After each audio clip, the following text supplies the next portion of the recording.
Welcome back to Class of 90 Boys, Gameweek 6. Let's go. Welcome, bro, for debuting that. Good to be here. I'm Darshan, True Red. Believe in miracles, comebacks. I said believe in miracles. Touch of delusion. What? And yes, I believe it's our year again this year, so let's go. Okay, so kicking off, the first early kickoff, that was Brentford versus United, and that finished 3-1 to Brentford. Ali, talk us through it. My prediction for this game was 1-0 Brentford. I knew that Brentford were going to... Even I knew Brentford were going to win, if I'm being honest. I just knew United, after that performance at Chelsea, there was no way they were going to keep it up in it. I had a feeling that Amorim can't get back-to-back wins. It's going to be a classic United performance. And yeah, man, they got shown up again. Yeah, more of the same, man, United. I think, honestly, for me personally, it still sits with the manager. Like, the stubbornness around not changing the system. And I think he's won, like, only 40% of his points or something crazy like that. Bro, I can't lie. You're doing us a justice there, I can't lie. There has to be a point where you're pragmatic and just say, I need to get points on the board. But that stubbornness is just telling me, like the board, please sack me, I want my payout. Do you know what I mean? Like, he's so stubborn, I don't know what you think. Like, but then, do you know what it is? I think it's damned if you do, damned if you don't. Because if he changes the system now, then it's like, what the fuck you been doing for the last, for the last few months? And then if he doesn't change the system, he hasn't really got the right players for it. But then I look at the system and I'm like, can you really get like some of these players and some of these players that you need to actually get in the system? It's difficult, right? Like the wing backs. Yeah, like the wing backs, they need to be able to defend, they need to be able to attack. The midfielders, they need to be able to defend, they need to be able to attack as well and hold the ball and control the game. It's a lot, man. And listen, I backed Amorim. I backed him. You man have seen it. I've gone back and forth with Josh. He's Amorim out. He's like, get Amorim out like yesterday. But I don't know. I'm just fed up, to be honest, because I'm like, okay, cool. We get rid of him. What next? We get another manager. We go through the same cycle again. I've seen it. I've been there. I grew up on a flipping playground with like the bragging rights, and then now it's like every other game I'm watching. It's so shit, honestly. I won't even go on a long rant because I can't be bothered. But obviously, back to the game. I'll be honest, yeah, they cooked us, but we deserved more. I'll be honest, we deserved more. Like the penalty, Bruno should have tucked that away. And Bruno, I don't want to get onto him too much because, listen, anyone can miss a penalty. But at the end of the day, you've missed a penalty against Fulham. You've missed another penalty against these guys, right? The Fulham one, we could have gone on to win 2-1. This one, it could have been 1-1. And then, oh my God, I almost forgot. Don't even get me started about the red card. That should have been a red card all day. Listen, how they didn't give a red card for that, talking about he didn't have control of the ball. Are you mad? Listen, anyway, I don't know what to say. As bad as United are, I feel like we should show Brentford some props in it because they actually played well. They've got some decent football. I think at the start of the season, a few of us were saying set piece coach taking over. It's going to be a bit sticky for them, but he looks like he knows how to get results. Similar to Thomas Frank, where against the bigger sides, you know how to set your team up to kind of grind out a result. And yeah, this was more than grinding out a result. They battered United, really and truly. Yeah. Also, well done to Thiago. Good goals. What good finishes. Yeah, good finishes. But yeah, things not looking good for Amorim. I give him another 2 more games maximum in it, but another loss, yeah, it's got to go. Yeah. Comment below who you think United's next manager is going to be, guys. Yeah. In 2, Leeds versus Bournemouth finished 2-2. Yeah, again, I think Semenyo, man, he's in my FPL, just firing. The first game against us, like that run down the middle, he's firing, man. I think end of the season, like he'll seriously develop some interest for me. Oh, 110%. I think United were even looking at him potentially this summer, but we didn't sort of like get it over the line or anything. But yeah, no, he's looking really good. I didn't even know he had free kicks in him as well. The free kick. What was the guy lying down doing? I don't know, but I don't know how you can have a man lying on the floor and the free kick goes in. But other than that, great free kick by Semenyo. Bournemouth's a good team. Leeds have finally started to get going. I think I might not be the only one in saying this as well. I thought they were going to be relegation problem when they first started, but they're starting to string together a few decent results. And it was one of those mid-table, type of games, and then Leeds as well. Like, listen, they look good. Yeah, I think so. It's good. I think, obviously, Bournemouth, we know what they're about. Last season, they had a good run. Leeds, I want to see more of, I think. Yeah, and obviously they've made some good signings. Obviously, like Sean Longstaff scoring that really good goal, right? So he reminds me a lot of McTominay. I don't know what you guys think, but he's a McTominay type of player. Put him in that Napoli team, and I reckon he does the same. But yeah, not much to say. You know, really good game between two decent sides. But again, Leeds are showing that they can compete with some of the some of the Premier League teams, right? And they've had a really good start to the season, I'd say. Yeah. So yeah, as much as I'm a United fan and I don't like Leeds, is what it is. Meaty team, doing well. So yeah, let's see. I kind of expected Bournemouth to be a bit more resilient in that game. At the end of the day, it's Leeds. They don't have an amazing attack. They got Dominic Calvert-Lewin up front. You know what I mean? It's a bit of a bland team, and to concede two, it was a surprise. Bournemouth are very good defensive, but maybe Ellen Road is one of those places that you don't want to go to this season. I think the promoted teams have come up with a little bit of attitude and a little bit of, to be honest, it's that they don't have that ignorance that some teams usually have when they come up and they try to play that same style of football that got them promoted. But they've adapted, innit? They're now on, they can play without the ball, and yeah, it's getting them results. I think 2-2 is a brilliant result for Leeds, even though they're at home against the Bournemouth side that are doing well this season. Yeah, no, I'll take that. Alright, next game was Chelsea-Brighton, which finished 3-1 to Brighton. Oof. Chelsea. These guys, man, they need a teacher in, man. They got disciplinary issues, honestly. You think getting rid of Jackson, they'd actually fix up. I'm pretty sure they got rid of him because he's getting too many red cards and stuff. Dead team. I remember I was speaking to Ali and he was saying, "Oh, we're gonna win the league. Oh, we got this really good squad. We're world champions. World champions, all of that fake world champion badge. Get the fuck out of here, man." Yeah, I feel like I've been saying the same thing these last couple of weeks, where it's not Maresca's fault, it's the players making silly mistakes, but it's true, isn't it? The players are giving teams a chance. They're giving teams a chance to get in the game. Before that red card, Brighton didn't have a shot on target. Brighton weren't in that game at all. Chalobah gets sent off, the whole game changes, innit? And I think it's harsh to blame that on Maresca. Chelsea fans have started doing the normal Chelsea fan thing, saying Maresca needs to go, Maresca's not good enough. But if you watch that game and blame Maresca, I think it's ridiculous. I think, again, he made some defensive substitutions that didn't help, but you can't expect him to constantly be able to get a tune out of a 10-man team, innit? We're shooting ourselves in the foot, and yeah, we're paying the price for now, but I'm still confident that it's gonna come good. So basically, long story short, what he just admitted is Chelsea FC should really be called Parma FC. Who else would you tell me is good on your team? Esteval's a brilliant talent. João Pedro, amazing. Moises Caicedo, genuinely might be the best midfielder in the world. Moises Caicedo. I'm not even exaggerating. He's definitely the best in the Prem. But honestly, you watch that guy for 90 minutes, he barely puts a foot wrong. Like, it's actually unbelievable. Where do you see Chelsea finishing? Oh, it's tricky, man. Like, the expectation with obviously the £1 billion, I have to go there, and then do you know what I mean, all this hype around the Club World Cup. I honestly think top 6. I see them dropping out the top 4. Yeah, for me, I don't think they make it top 4. It's the Delap. After Delap got injured, the goal threat just isn't there. Like, got a bunch of like 10s and wingers, but no, like, do you know what I mean, what you thought Delap would be. Yeah. So I don't know. There's rumours of Kane, like, even at the end of the season, coming back to either Spurs. You never know. Chelsea might never. Where'd you hear that from? Talk Sports.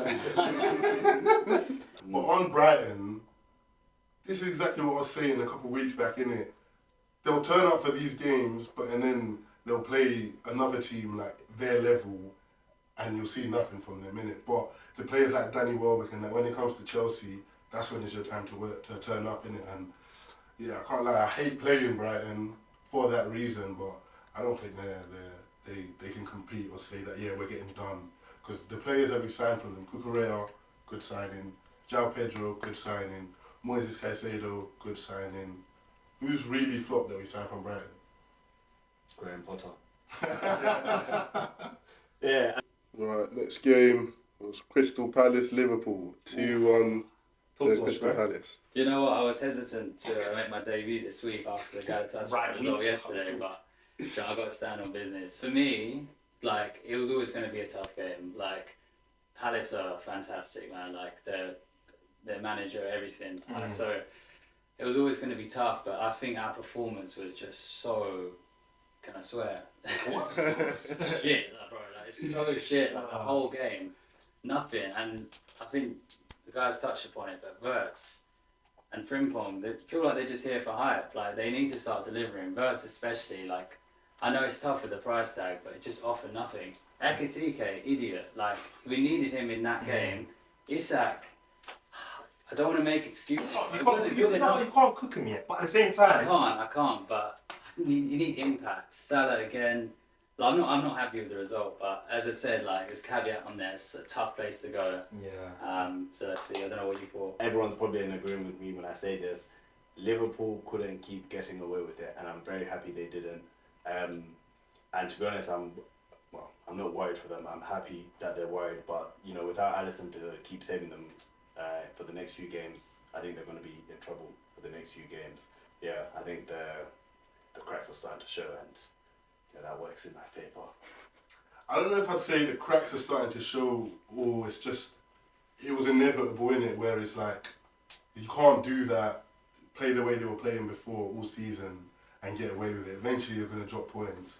And I think that's going to be the way this season goes for most teams, to be honest. I don't think there's any team that is looking miles above another at the minute. But Liverpool's thing is just, I don't know, I kind of saw that coming. Because, I don't know, you guys go back to Gameweek 1 when Chelsea played Palace, and I said Palace is not an easy game right now. And bear in mind, we faced a Palace that had Eze in it. So we faced a better Palace than what Liverpool faced that day. But Oliver Glasner's really got them. He's got them ticking, innit? Like They've got good players. They've got good players. Adam Wharton. Yeah, Adam Wharton is class. He's too good for them. Yeah, being real. Kind of player that I think Man United need. Yeah, do you know what? I need a Glasner in my life. I can't lie to you. Like, same formation as United. So good. And Palace unbeaten, going into that game, I was saying to my colleague, come on man, your unbeaten run's coming to an end. Like, Liverpool are gonna cook you guys. But I forgot that, do you know what? Like, Palace have always been one of those bogey teams for you guys, even from Benassi days, right? So and they went into that game 17 unbeaten. Like, they had a game plan, they stuck to it. They looked in control. Like, Also, just thinking back to the goals, I don't know what Konate was doing when Mateta came behind him. That was. Konate hasn't been on this season. I don't know what it is. Yeah. I still think he's getting ready for his next move, innit? He's got his eyes somewhere else. So I don't even blame him or say that he's dropped or he's dead or anything.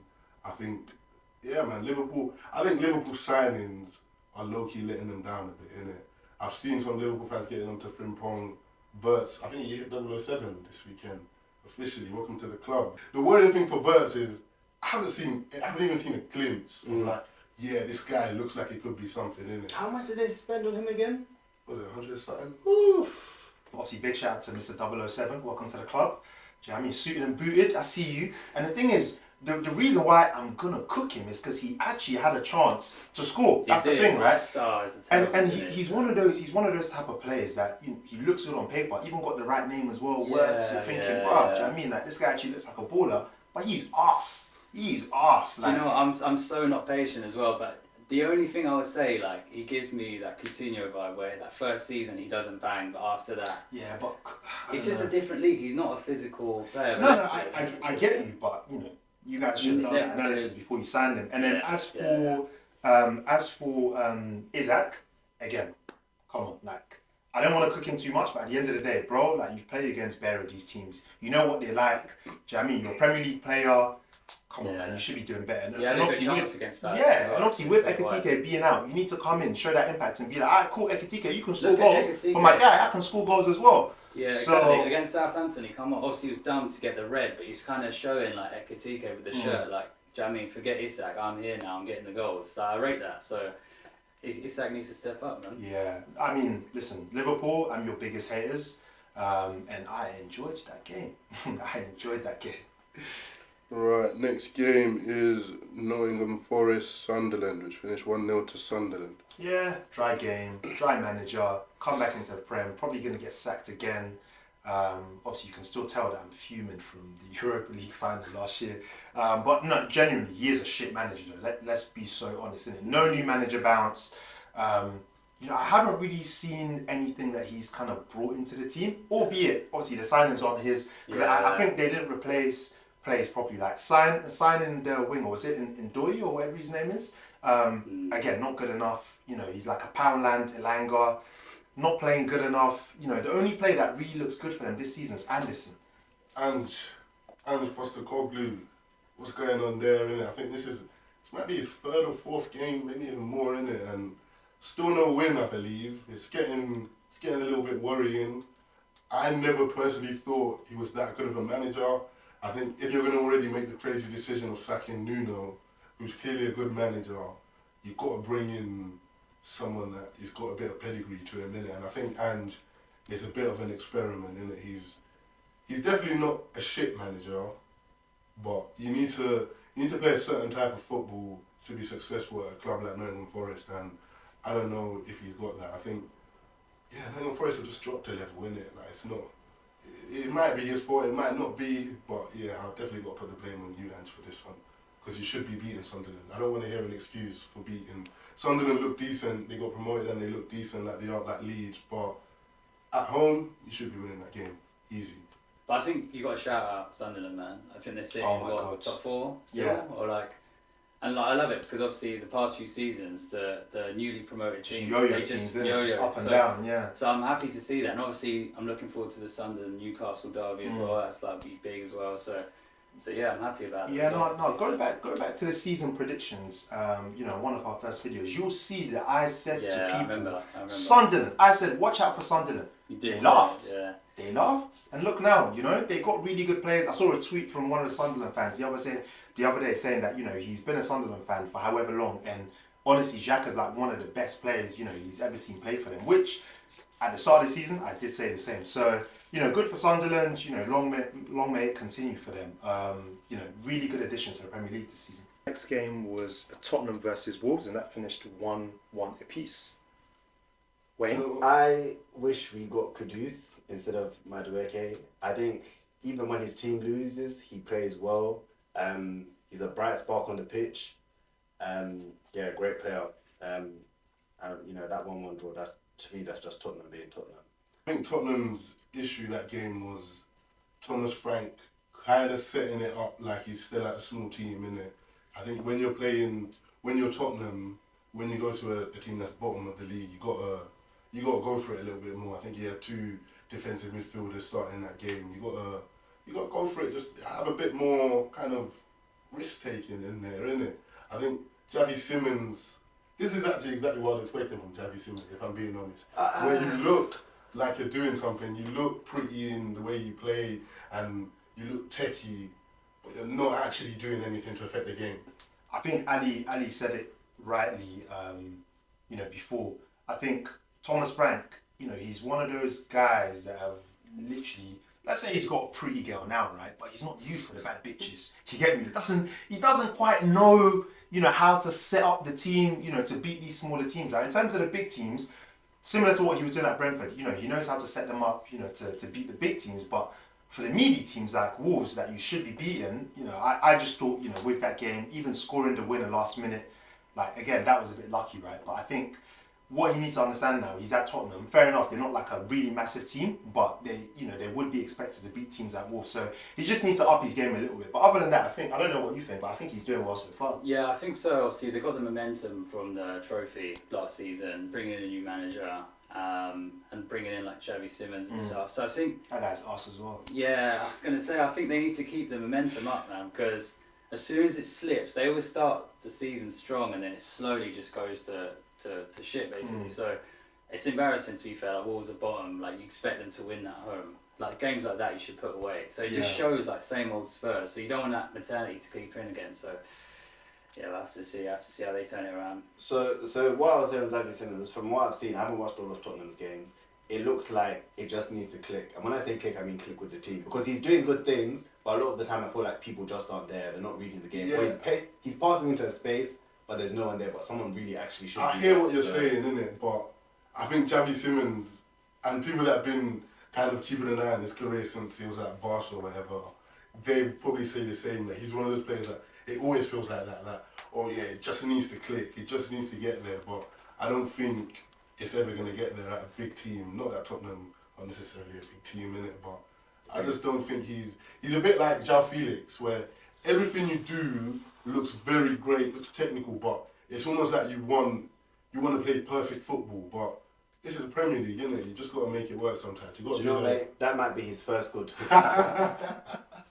But yeah, no, Tottenham, honestly, I think I wouldn't be too worried. I think they're still fourth right now. It's still a good start to the season, but I think these are the games, and I think it'll be the same for most big teams, that these are the games that you need to really worry about how to get a result out of, because it's hard to play some of these defensive matches in it, and if you can't get, there's more of these games than there is top 6 sides. So at the end of the day, you need to be able to win these matches if you want to compete. So they need to be better. Yeah, no, Wolves though, just a quick word on them. Obviously, really unlucky to concede a goal last minute. And again, I think there were a few people calling for their manager to get sacked, but I don't know, man. I feel like he did well last season, lost quite a few players as well, so maybe they should give him a bit more time. But yeah, let's see what happens to Wolves. But I definitely do think that, potentially they may go down, but with the manager that they have, let's see, anything's possible. Yeah. Okay, and then the next game was a big one. That was between Arsenal versus Newcastle. Woo! Listen, personally, I think it's a great game. Newcastle away, that's not an easy game. The first goal, do you know what? Gabriel made up for it, but I don't know what he was doing there. He barely got pushed, just dropped to the floor. The audacity to try and claim a foul, like with everything that Gabriel, specifically him, That's everything that he does. That's my centre back. Nah, bro, it just shows same old Arsenal always cheating, like they say, innit? You guys do all of these dirty tactics on corners, but then the second you get touched, you try to go down and go for a foul. No, honestly, I think it was a moment of weakness from him, because I personally see Gabriel as a strong centre back. He's not that is out of character. That's what I'm saying. He's out of strong. character. He's Yeah, out of character because he knew he was getting beat. Gabriel, you're a disgrace. You're a disgrace. Big man like you're jumping on the floor like that. Come on, man. Like, I was so fuming that he scored, to be honest. Again, you can tell that I'm a hater, obviously, but again, to be honest, Arsenal deserve to win the game. I won't even cap, because I think Newcastle, they sort of camped and, hit Arsenal on a counter-attack.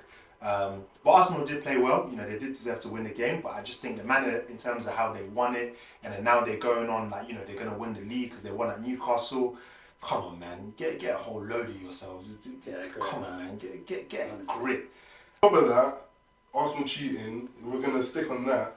That was the clearest penalty that I've ever seen. My man had his hand up in the air, as clear as you want. Listen, so from this game week, I can't remember which game it was. I think it was Fulham. Someone else slid. When you slide, it is a natural thing. What? It's a natural thing to put your hand up? Yes. Have you ever? Come on, Wayne. Do you know what? It's I'm not going to natural to talk. put your hand down. I am not going to talk. No, when you're sliding, it's a natural action. Why do you think why would a player do that if they know there's a chance of them getting a handball? Get a load of this guy. This is what Arsenal Get a fans fat do. load of me. This is what There's Arsenal fans do. there's another game in this match week where someone slid like that. Someone shot the ball at them and they haven't given it a handball. Bro, if his It's hand's on the close floor, proximity. I hear it. My man's hand's up in the air The other for arm- absolutely no reason. It's not possible to slide like a penguin. I don't know. Have So you seen someone everybody slide like slides with their hand that? up in the Yes. Yeah. Listen, I'm gonna make sure they edit it in. There's another game in this match week where they told me they weren't. there's another game in this match week where someone done the exact same thing and it wasn't a handball. You got a good squad, fair enough. You got a good manager. But again, with Arsenal, honestly, like, if they don't win the league this season, then I don't know what's going on with you guys. When we lost against Palace, like, there's something in me. It's like, it's all right, but the pressure's on Arsenal to win now. They're not going to win. So it was a big win. I won't lie. Like, away to St James's, they had a crap record. I don't think in the past. No, they hadn't. Got results. So, like, fair play. They got the points just about. But again, like, what does it mean for the league? Like, I don't know. And again, what I will say is the next few games, Arsenal played a lot of tough teams. There's a run of easy games. So this is where you prove, are you champion material? Do you pick up the momentum, get the points on the board? It should be And destroying then equally, we've got like some really tough fixtures. So we'll have to see, man. The last game was Everton versus West Ham, and that finished 1-1 apiece. You know what? Decent start for Nuno. They look like a better side. West Ham, anyway. I don't know. Yeah, I don't know if they should be expecting anything different in terms of. I had them as one of my teams that should be worried about relegation, and I think their team still isn't good enough, especially when the promoted teams are playing the way they are, innit? And I think that's a big reason why Potter got sacked. I think it was harsh to send him to the pre-match press conference on Friday and then sack him before the game on Monday, but. Yeah, football's a crazy game, man. I don't know if Nuno's got enough to turn it around. He's definitely a good manager, but I'm still a bit worried about West Ham. Good game. Good game. Listen, pleased to see Nuno back on the bench. And you know what? He looks a bit more fresh. I think when he was at Nottingham Forest, honestly, my man never used to have a trim. Yeah. Albeit he's bold in that, Looking but homeless he was all the looking time. homeless. He was looking like one of them guys that asked for a fiver in there. Get me, lad. In the alleyway at Gotham City. Nah, trust me. It was looking dark for my man. But listen, West Ham got him smiling now. He tweaks things, you know, a little bit in terms of the way they play. But again, you know, the star man, obviously Bowen coming in, doing a business for them as well. Juve looked really good as well. 3 assists this season. Yeah. You know, listen, he's been a good addition to them this season. I'll be honest. And yeah, you know, it's always good, you know, seeing a new player come into the Premier League. You know, for a media team like West Ham, and obviously doing well for them, right? But yeah, in terms of what can I really say from that game? Good finish from Jared.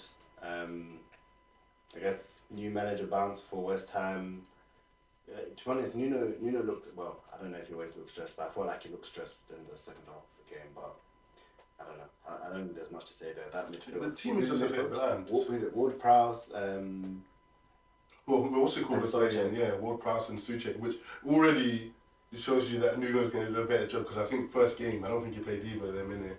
He went with their 2 new midfielders, so it's like, clearly there's a bit more common sense coming into it. I think Graham Potter is just he's a bit of, not a dinosaur, but maybe on the Amarim thing where you want to play a certain way and you have to play a certain way, but really and truly... I think that club killed him. He was club manager before. That's Nah, what I'm man, saying. Graham Potter, he's just unlucky, to be honest, isn't it?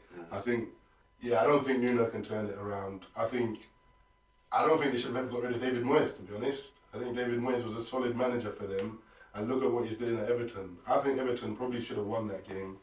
They seem to be getting a bit unlucky in some decisions here and there, but yeah, no, Everton, I like the look of them this season, innit? They've got some good players, tidy team. David Moyes is solid. in terms of Everton, I mean, Everton I think- looks alright. Yeah, I was going to say, I think 2 things. Like, one, like, their defence, obviously, Tarkowski and Michael Keane. I think Keane got the goal in the end, Yeah. the header, so I still rate that. And then bringing in Grealish, I don't know what you think. I think he's made a bit of a difference in that he's an outlet that actually wants to attack compared to what they've had. Idrissa Gana Gueye, I think he's good as well. He scored against us. But I just don't, like... There's Grealish as an outlet, but it's just that goal threat's just not there. They're still not like, inventive enough. I mean, no, I agree. I don't think their strikers are good enough. They brought in Barry and they've got Beto, but again, obviously Grealish is their main man. But do you know who? 2 other players are playing really well for them, in my opinion. Jimmy Garner, obviously ex-United academy player. You know, he's starting to really show that he's a proper starter and a Premier League player. And then at the same time as well, I think the other player that's playing really well for them. Or a good addition. It's actually Dewsbury Hall. He left Chelsea. I don't know why he ever went there. But Everton, I think they're gonna be a level above what they were obviously last season. And then West Ham, I think Nuno is just here just to do a repair job and just make sure that they don't sink to the bottom. Yeah, it'll be interesting to see how it goes. Very interesting to see how it goes. To be fair. Perfect. We'll leave it there. Thank you, lads.